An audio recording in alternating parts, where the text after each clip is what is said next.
Did you know that laughter is universal, but humor isn't? What happens when a Korean comedian tries to crack jokes in America? Jin Soo-hyun stared at his reflection in the grimy mirror of his tiny New York apartment. The 25-year-old South Korean's eyes were bloodshot from another sleepless night spent memorizing English idioms. "I can do this," he muttered, his accent still thick. "I have to." Growing up in Seoul, Jin had always been the class clown, using humor to mask his insecurities about his strict parents' sky-high expectations. When he announced his dream to become a comedian instead of a doctor, his father's disappointment was palpable. "Comedy won't put food on the table," he'd said.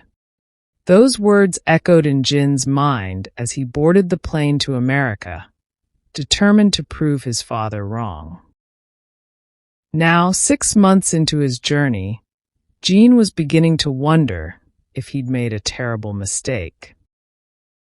He'd blown through his savings, was barely scraping by as a part-time waiter, and his attempts at open mic nights had been met with awkward silence or worse, pity laughs. But tonight was different. Tonight, he had a spot at the legendary Laugh Factory. As Jin stepped onto the stage, the spotlight hit him like a physical force. He squinted, heart racing. "Hello, New York. I'm Jin, and I'm here to make you laugh, or at least try not to make you cry."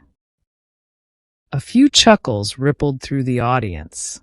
Jin's confidence grew, but then, "Speak English," a heckler shouted from the back. Jin froze. The room spun. In that moment, he had a choice: crumble or fight back. What would you do in Jin's situation? How would you handle a heckler in a foreign language? Taking a deep breath, Jin decided to lean into his fish-out-of-water status. "Sir, I am speaking English. It's just seasoned with kimchi." The audience erupted in laughter, and Jin grinned, hitting his stride. As he wrapped up his set to genuine applause, a tall, lanky guy with curly hair approached him. "Dude, that was hilarious. I'm Mike. Want to grab a drink?" Over the next few weeks, Jin and Mike became fast friends. Mike, a fellow aspiring comedian, took Jin under his wing, helping him navigate the complex world of American humor. "See, Jin," Mike explained, "American humor is all about the unexpected. It's like, imagine you're walking down the street and suddenly a penguin asks you for directions." Jin nodded, scribbling notes. "In Korea, we have this saying, 'Even monkeys fall from trees.' It means everyone makes mistakes. Maybe I can use that." Mike's eyes lit up. "Oh man, that's gold." Inspired, Jin threw himself into crafting new material. He started a YouTube channel, Jin's American Misadventures, documenting his journey. His videos, a mix of stand-up clips and daily life observations, slowly gained traction. One day, while filming himself trying to order a ridiculously complex coffee, Jin had an epiphany. His confused expression and the barista's growing frustration, as he stumbled over the words, had unintentionally created comedy gold. The video went viral overnight. Comments poured in. "OMG, this is exactly how I feel ordering coffee in the US. Jin, you're living every international student's nightmare, and it's hilarious." Encouraged by his online success, Jin incorporated more of his lost in translation experiences into his stand-up routine. He crafted jokes about his first baseball game, his attempts at understanding American football, and his adventures in online dating. As Jin's English improved, so did his comedy. He learned to play with words, crafting puns that left audiences in stitches. "I tried to catch some fog earlier," he'd say, pausing for effect, "but I missed." But just as things were looking up, disaster struck.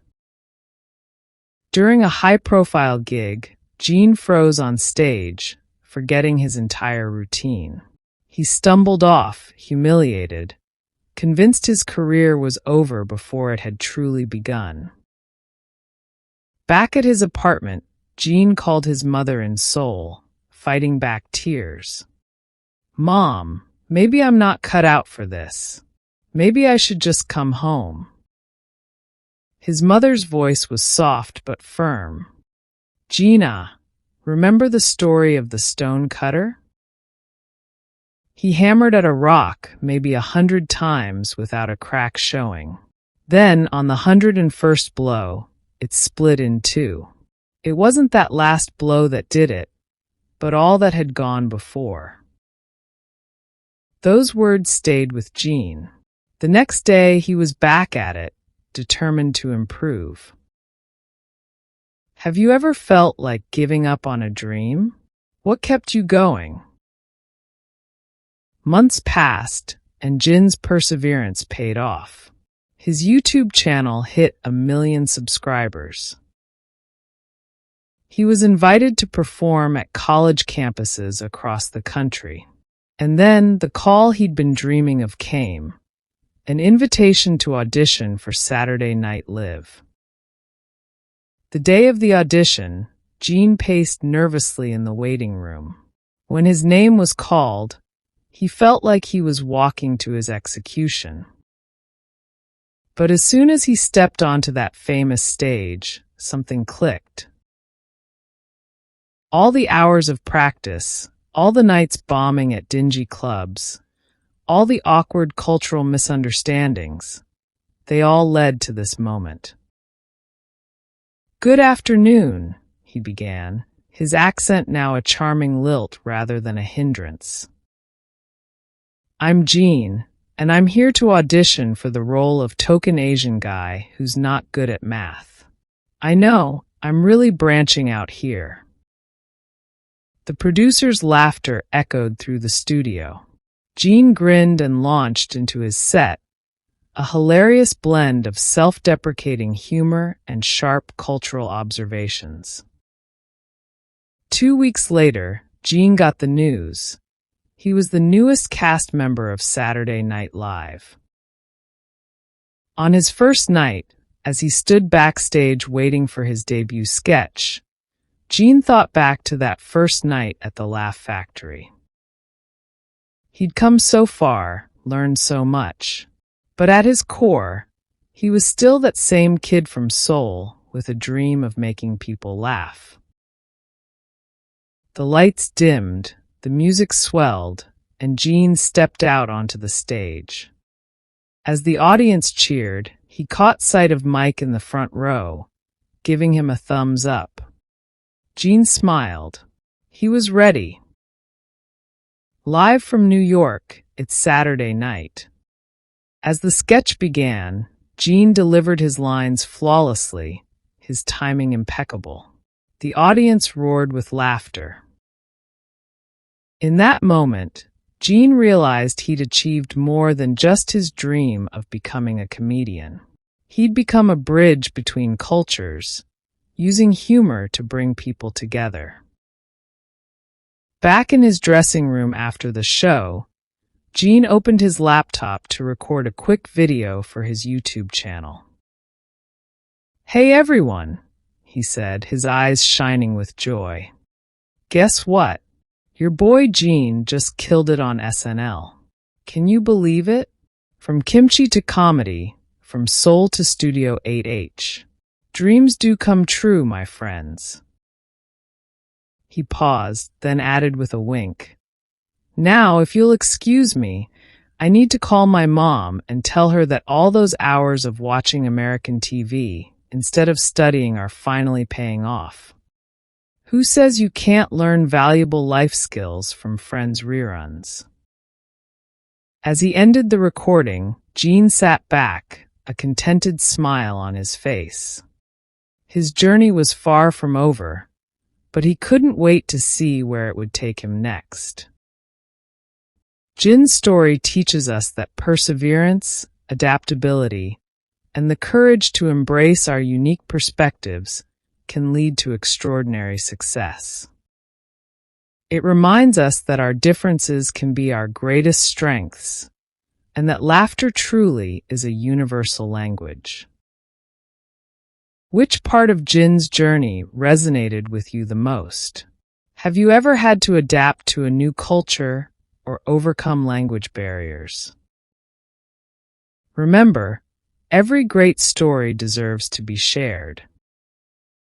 If you enjoyed Jin's journey from Seoul to SNL, please like this video, leave a comment with your thoughts, and don't forget to subscribe for more inspiring stories of cross-cultural adventures and dreams coming true. Who knows? Maybe your story will be the next one we tell.